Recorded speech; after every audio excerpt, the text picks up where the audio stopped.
کس سے وزارت لیں گے؟ دیکھیں ہم کوئی حتمی اس طرح بات بالکل نہیں کریں گے. حالانکہ ہم آپ کو کٹ کر رہا ہوں تھوڑا سے بتا دیں کہ اندر کی بات ہے, یعنی مولانا فضل الرحمان کی جانب سے ایک شرط رکھا گیا تھا کس پارٹی کو آؤٹ کرنا ہے, وہ بھی بتا دیں. یہ آپ نے ٹھیک صحیح پوچھا. ہمارے جو انفارمیشن ہے یہ کوئی مولانا واسع صاحب کا شرط نہیں ہے, کوئی ملک اسکندر ایڈوکیٹ کا شرط نہیں ہے, بلکہ بڑے مولانا صاحب نے کہا ہے کہ پاکستان تحریک انصاف کو آپ فارغ کریں گے تو پھر ہم اس میں شامل ہوں گے. اب پاکستان تحریک انصاف کے یہاں پر ان کا ایجوکیشن منسٹر ہے, ساتھ ہی ان کا ڈپٹی اسپیکر ہے اور مبین خلجی صاحب بھی ہے. یہ شرط انہوں نے رکھا ہے. ہاں البتہ جو ہمارے پاس انفارمیشن ہے یہ وزیر اعلیٰ صاحب نے اور اپوزیشن نے کہا ہے کہ چلے این پی کو بھی رہنے دیں اور ایچ ڈی پی کو بھی رہنے دیں, ان کو نہ ان کو چھیڑیں گے تو پھر جا کے یہ دونوں جام صاحب کے پاس جائیں گے, پھر ایک اور محاذ بن سکتا ہے. وہ بھی خوشی سے نہیں رکھ رہے, انہوں نے کیلکولیشن کی ہے اگر ان دو کو بھی نکالیں گے, پی ٹی آئی کو بھی نکالیں گے تو پھر اگلا جو سائڈ ہے اس کی تعداد میں اضافہ ہوگا. پھر کل وہ قدوس بزنجو صاحب کے خلاف عدم اعتماد کی تحریک جو ہے وہ پیش کریں گے. جن وزراء کے نام اس وقت سامنے آ رہے ہیں باپ پارٹی کے, جن کو آؤٹ کیا جا رہا ہے, مستقبل میں یہ خطرناک ثابت ہو سکتے ہیں میرے خیال میں سے. دیکھیں باپ پارٹی کے جو وزراء ہے, ظاہر ہے باپ پارٹی کوئی نظریاتی پارٹی نہیں ہے. ہم شروع سے یہ کہتے چلے آ رہے ہیں کہ باپ پارٹی جو ہے شخصیات کی پارٹی ہے, کوئی نظریہ کوئی چین آف کمانڈ ان کا نہیں ہے. ظاہر ہے اگر باپ پارٹی کے جس طرح پہلے فارغ کیے تھے ویسے ہی تھوڑے بہت بیانات تو آ جائیں گے, لیکن کوئی بڑی تبدیلی آپ نہیں دیکھ سکتے ہیں. بزنجو صاحب بھی بہت احتیاط سے کھیل رہے ہیں. اب بزنجو صاحب اگر جمعیت کو ساتھ رکھیں گے, ساتھ ہی این پی کو, ایچ ڈی پی کو, تو پھر ان کو ہٹانا جو ہے بہت مشکل ہوگا. شاہ صاحب لوگوں کا انٹرسٹ زیادہ تر پورٹ فولیوز میں ہے, اس پر اگر تھوڑا سا بتا دیں ناظرین کو کیا امکانات ہے, کس کو کون سی منسٹری ملنے والی ہے؟ اس میں منان خان میں بتا رہا ہوں, میں بالکل اس طرح نہیں کروں گا, میں جمپ نہیں کروں گا. ہمارے بہت سے دوست جو ہے وہ بہت زیادہ اس کو ڈسکس کرتے رہتے ہیں, لیکن میں اس طرح جمپ نہیں کروں گا. پرسوں تمام چیزیں جو ہے وہ کلیئر ہو جائیں گی, پتہ چل جائے گا کس نے وزیر بننا ہے اور کس نے بے روزگار ہونا ہے.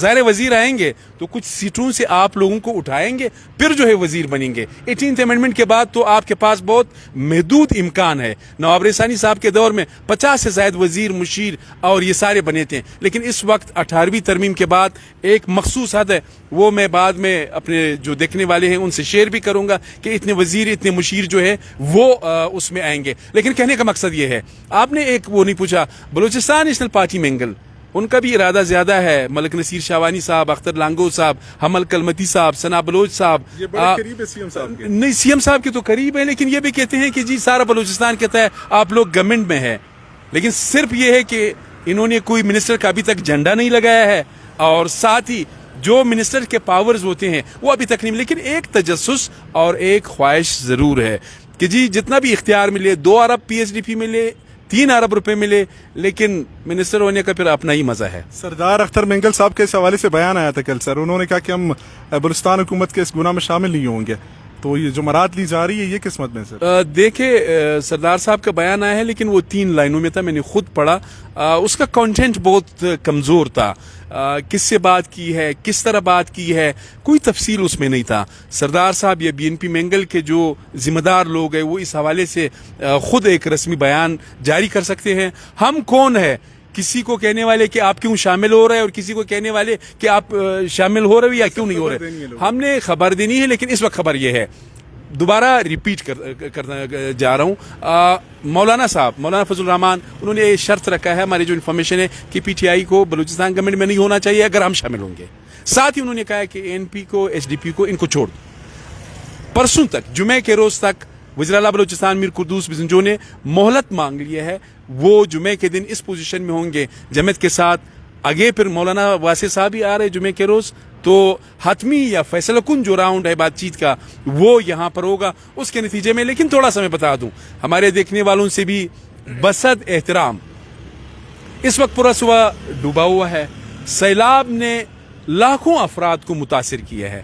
خواتین, بچے نصیر آباد میں, لسبیلا میں, جعفر آباد میں, بلوچستان کے مختلف علاقوں میں 300 سے زائد قیمتی انسانی جانیں جو ہے ضائع ہو چکی ہے. 65 یا 70 ہزار جو سرکاری اعداد و شمار ہے اس کے مطابق لوگوں کے مکانات گر چکے ہیں. اس وقت ہزاروں یا لاکھوں کی تعداد میں جو لوگ ہیں وہ بے گھر ہے, وہ سڑک کے کنارے انہوں نے پناہ لی ہے.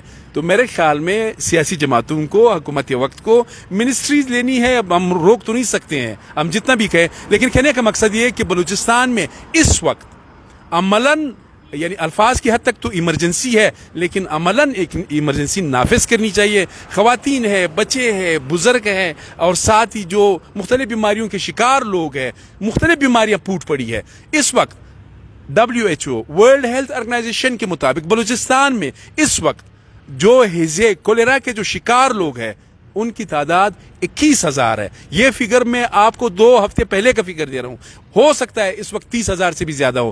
تو میرے خیال میں بلوچستان میں بھوک زیادہ ہے, غربت زیادہ ہے, بھوک و افلاس زیادہ ہے.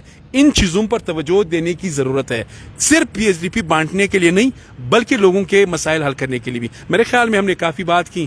بہت شکریہ ناظرین. سید علی شاہ صاحب نے آپ کو تفصیلات سے آگاہ کیا. اوورآل بلوچستان میں جتنے نقصانات ہوئے, ساتھ ساتھ بارشوں میں, اب موجودہ صورتحال یعنی کون جماعت میں شامل ہو رہا ہے, کون سی جماعتیں شامل ہو رہی ہے حکومت میں, یہ تمام تر اپڈیٹ 2 دن کے بعد آپ کو پکی خبر مل جائے گی کہ کون سا پورٹ فولیو کس کے ہاتھ لگ رہا ہے. اب تک کے لیے کوئٹہ وائس سے منام مندوخیل کو دیجیے اجازت. تب تک کے لیے کوئٹہ وائس دیکھتے رہے.